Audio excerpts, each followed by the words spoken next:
Hey guys. Um, so I got a message from someone who watched my last video and they wanted to know about the crisis line or like support lines, whatever you want to call them. Um, and I guess the criteria of when the police have to come. She said that she had an experience of calling a helpline and the police were called. And and she asked me not to reveal her name, and I will respect that. So, yeah, I have a lot of experience with crisis lines. And, pretty much just had to pick up the phone and like, oh, hey, it's Marissa. Oh, okay, what's going on? They know me by name, so it's sad, but yeah. But and I have had the police called on me, but that's because I was very, very suicidal at that time, and I was by myself, and I did not feel safe, and I had called previous times before that, and I had self-harmed fairly severely, and I didn't get medical care, like, I didn't bother getting stitches, even though I really should have. Anyways, so the criteria for a crisis worker on the phone,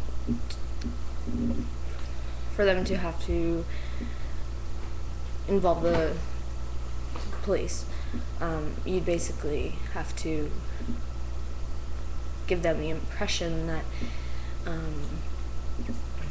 you're not safe and that you will hurt yourself, suicide or severely self-mutilation, or someone else if you feel like hurting someone else,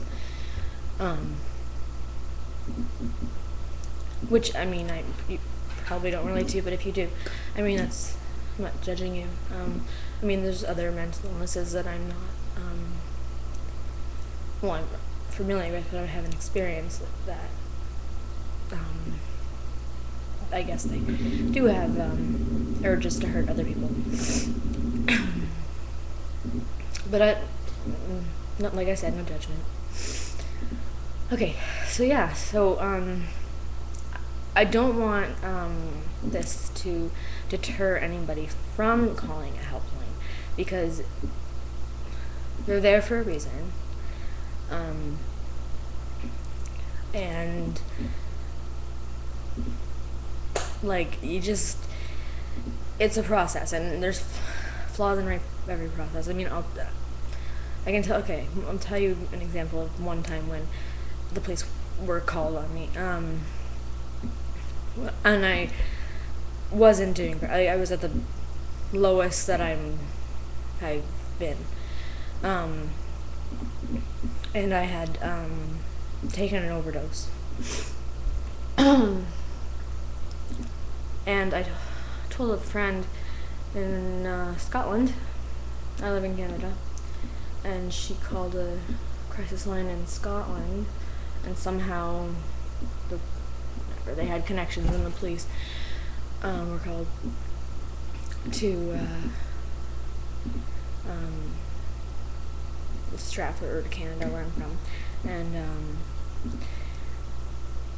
yes, so they went to my parents' house, because that's where they thought I lived, because I've only been in this apartment for just over a year, and this happened about 6 months ago. So yeah, I took an overdose. I had been cutting really bad a lot before that, and so yeah, the crisis team worker called the police, or yeah, because of what my friend said. So I mean, if also, I'm just gonna open up in the middle of the story, but if you have a friend or someone who confides in you that they are thinking about suicide,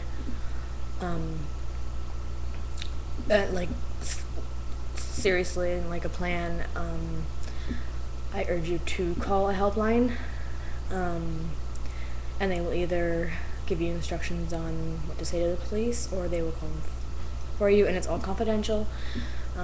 Your name won't be brought up. Okay, now that's out there. So where was I? Right, so my parents had a key to my apartment that I wasn't aware of. I didn't know they had it. I guess they got a copy of it when I was in the hospital before or something, because I have a cat, so they would come and feed my cat.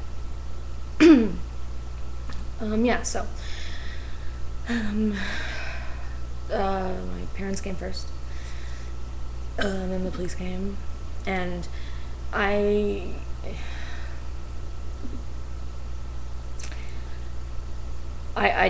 wasn't a model citizen at that point, I guess. I wasn't, like I said, I was really bad. I felt very cornered by them.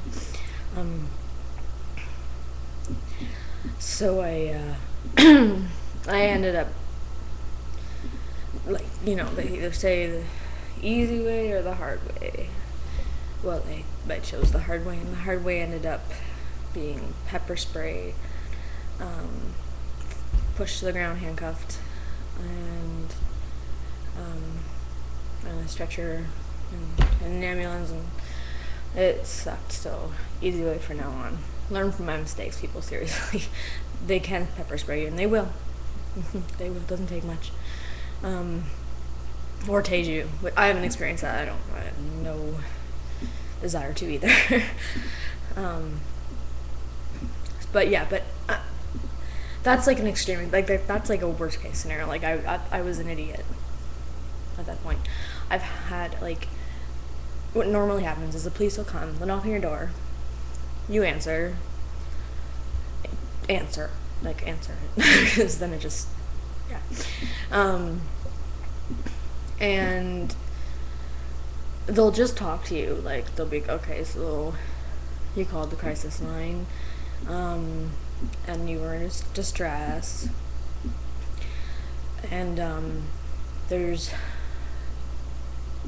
two things they can do. Number one, they can talk to you and make you guarantee your safety, and that you will call the crisis line or any other aid available to you if you do feel unsafe or suicidal or anything. So that's the easy one, and that's honestly usually what happens. The second thing they can do is they can take you to the hospital, which doesn't guarantee that you're going to be admitted to the psych ward or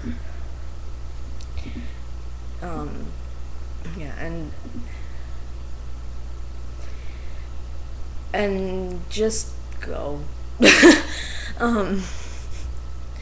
I've tried it all. If you cooperate with them, they cooperate with you. So so that's the second thing, and that's honestly I guess the worst thing that could happen if you behave. And what happens at the hospital when you're there, the police stay with you. Although in my experience that they have left once because they trusted me to stay there, but if they check in after, and if you didn't follow through, you didn't get discharged, that's the word, properly by a doctor, you just instead of just leaving, then they'll come back to your house, and that's not gonna be good. So just stay there. So the doctor will come in. The good thing about having the police is that not a very long waiting time for a doctor. I mean, as far as Canada is concerned, I don't know what how healthcare works really in Canada. I know you have to pay for it in the States, and I'd be goddamn broke. I've had like done thousands of stitches. But yeah, so that covers it, I think, with what can happen as far as the police are concerned.